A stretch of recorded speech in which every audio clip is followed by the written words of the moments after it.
নমস্কার, welcome to my channel নাশিয়ান philosophy. আশা করি তোমরা সবাই ভালো আছো। অনেকদিন পর আমি আজকে ইউটিউবে ভিডিও দিচ্ছি বা ক্লাস করছি। অ্যাকচুয়ালি শারীরিকভাবে অসুস্থ ছিলাম, আর সেই অসুস্থতার কারণে আমি অনেকদিন ধরে ক্লাস নিইনি। এটা নেওয়া হয়নি, তোমরা হয়তো আমার দেখেছো, ইউটিউবে যারা দেখেছো আমি বাইরে গিয়েছিলাম সার্জারি করার জন্য। তো সেখান থেকে ফিরলাম, আর তারপর তো বুঝতেই পারছো পশ্চিমবঙ্গের এখন কন্ডিশন। কি আর বলবো, বলার মতো কিছু নেই। তবে যেটা বলতে আছে, দেখে মাইকটা চলছে কি চলছে না চলছে।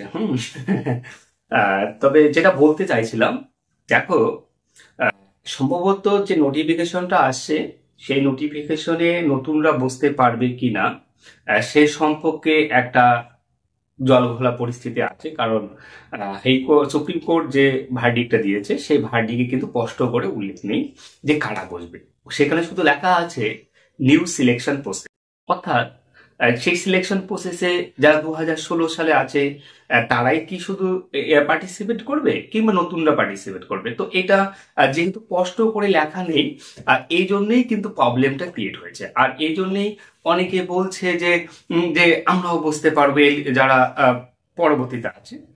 কিন্তু এমনটা মনে হয় নয়। হুম আবার কতগুলো লয়ার আছে যারা অনেক বিষয়ে কথা বলে, তাদের কথাও শুনলাম। তো শোনার পরে আমি একটা জিনিস বুঝতে পারছি, যে মনে হয় যদি পরীক্ষা হয়, রিয়েলি পরীক্ষা হয়, তাহলে মনে হয় 2016 সালে যারা বসবে তারাই মনে হয় বসার জন্য উপযুক্ত। কিন্তু এটাও সত্যি কথা যে ওবিসি মামলাটা সরকারকে এবার হয়তো একটা ইনিশিয়েটিভ নিতে হবে। তারা 4 মাস সময় চেয়েছিল, অলরেডি 1.5 মাস সময় অতিবাহিত হয়েছে। ওরা ইতিমধ্যেই কিছু না কিছু একটা সুষ্ঠু সমাধান করে নিয়ে আসবে, এবং এই সালে অর্থাৎ 2025 সালের মধ্যে আমার মনে হয় যে নতুন রিক্রুটমেন্ট সেটাও কিন্তু হওয়ার সম্ভাবনা আছে। আর কয়েকদিন আগে আমি পিএসসি অফিসে গিয়েছিলাম। তো সেখানে দেখেছিলাম যে সবকিছু রেডি, তবে নোটিফিকেশন পিএসসিটা কিন্তু খুব রিসেন্টলিও আসতে পারে। তো আমি বলবো যে তোমরা যারা ফিলোসফি পড়ছো বা চাকরির জন্য, তোমরা কিন্তু পড়াশোনাটা চালিয়ে যাও, কারণ পড়াশোনাটা কন্টিনিউ করে যাও।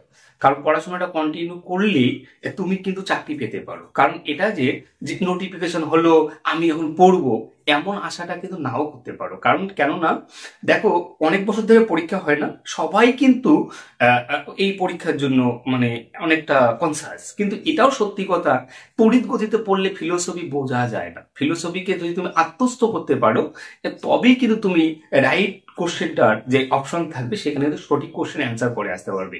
আর তাছাড়া আমরা এমন কোনো স্মৃতিধর কিংবা বুদ্ধিধর ব্যক্তি নই যে দুদিন পরেই আমি একদম সিলেবাস কমপ্লিট করে দিলাম, আমার পরীক্ষা পাস করে গেলাম, আমার চাকরি পেয়ে গেলাম, এমনটা কিন্তু আশা করো না।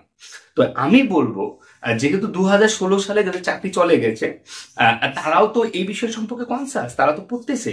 আমি মনে করি যে নতুন, যারা নতুন এবং তাদেরও মনে হয় এই পড়াশোনায় ফিরে আসাটা এখন খুব দরকার। এটা আমার মনে হলো।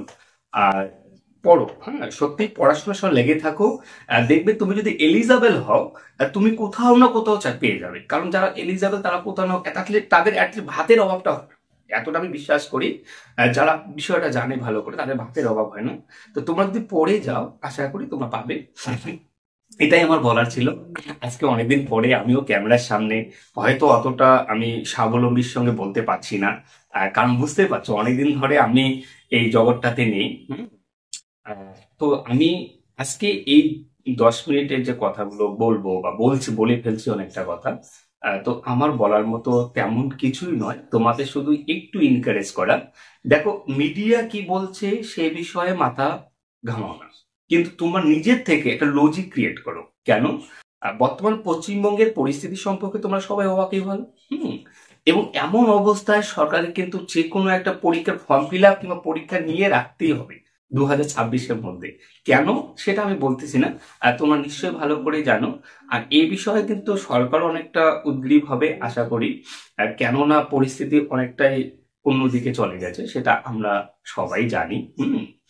আর এই জন্যই বলছি যে পড়াশোনা চালিয়ে রাখো। আর আমি নতুন শুরু করছি। দেখো, আমি তো ওই যারা আমার কাছে পড়ে কয়েকজন আছে, তাদেরকে দেখাই। তো আমার ইচ্ছা যে ওই ধীরে ধীরে আমি চেষ্টা করবো যে তোমাদের একটা পরীক্ষার মানে পড়ার মধ্যে লেনতে রাখা। আমি নিজেও পড়তে লাগতে পারে আমাকে, হ্যাঁ, তবে জানি না কি হবে। তবে এটা সত্যি কথা, দেখো আমি ভিতর থেকে একটা কথা বলি, যাদের চাকরি চলে গেছে বা চলে যাবে বলে এখনো বলা হয়েছে, এটা সত্যি নিন্দদায়ক। আমরা যতই ভালো কোর্স হই না কেন, যদি রাহুল দ্রাবিড় একজন ভালো মাপের খেলোয়াড় ছিল, তার জন্য সে কিন্তু একজন ভালো মাপের আজ কোর্স। কিন্তু রাহুল দ্রাবিড়কে যদি বলা হয়, ভাই তোমার তো স্কিল ভালো, তুমি তো ভালো ব্যাট করতে, তা চলো এখন নতুনদের সঙ্গে প্রতিযোগিতা করো, ইজ ইট পসিবল? না, এটা কি সামনের লড়াই হবে? তো এটাই একটা গল্প।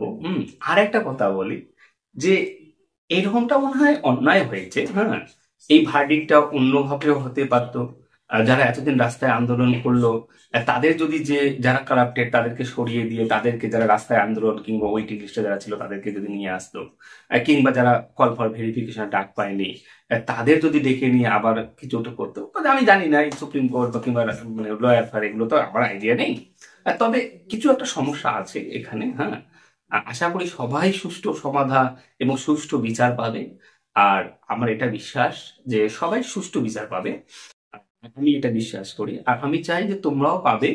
যেহেতু যারা এতদিন ধরে পরীক্ষা দেওয়ার সুযোগ পাওনি, তা আমি চাই যে তোমরাও এই কিছুদিনের মধ্যে যদি কোনো নোটিফিকেশন কিংবা কোনো কিছু হয়, তোমরাও পাবে।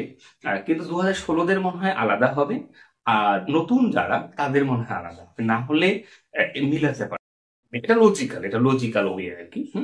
তবে কি আছে ভার্ডিকে আমরা কিন্তু স্পষ্ট করে লেখা নেই, তার জন্য মিডিয়া থেকে শুরু করে এই সবাই বিভিন্ন রকম কথা বলছে। আর বুঝতে পারছো মানুষের বাক স্বাধীনতা আছে বলে মানুষ যা বলে, কল্পনা রাজ্যে বিলং করে সে একটা নিজস্ব মতো করে একটা পিকচার উদ্ভাসন মানে তুলে ধরে।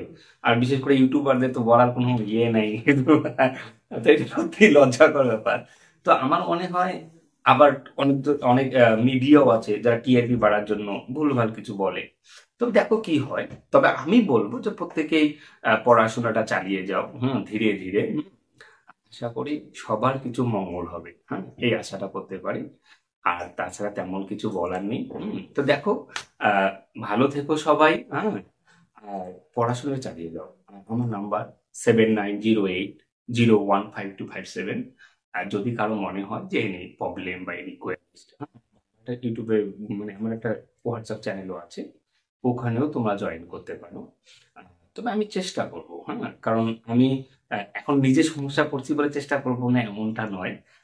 কেননা আমি তো এটা শখে পড়াতাম, হ্যাঁ, এটা আমার কোনো প্রফেশনাল ছিল না কিংবা ইয়েও ছিল না। আমি এখনো তাই করি, হ্যাঁ। অনেকে যারা আমার সঙ্গে পরিচয় কিংবা আমার খুব কাছে, হ্যাঁ, তারা আমাকে চেনে এবং আমাকে জানে যে আমি কেমন। তবে এটা খুব ভালো লাগছে যে আমি অসুস্থ ছিলাম, আর কিছু জন আমাকে দেখতে আসছে। এই যে জীবনে এই যে পাওয়াটা, এই পাওয়াটাই আমার কাছে আজ বিশাল বড়, হ্যাঁ। যে আমি না থাকলেও যে আমাকে কেউ মনে করতে পারে, it's very important thing to me. আমি তো সাধারণ একজন একটা ছেলে। তো যাই হোক, জীবনে যা কিছু করছি, কি পেয়েছি কি হারিয়েছি সেই হিসাব করি না, তবে জীবনে এগিয়ে যেতে হবে, ইজ দ্য ম্যাটার। চলো, আজকে আর নয়, হ্যাঁ, ভালো থেকো। নেক্সট দিন একটা ক্লাস নিব। ওকে, ভালো থেকো।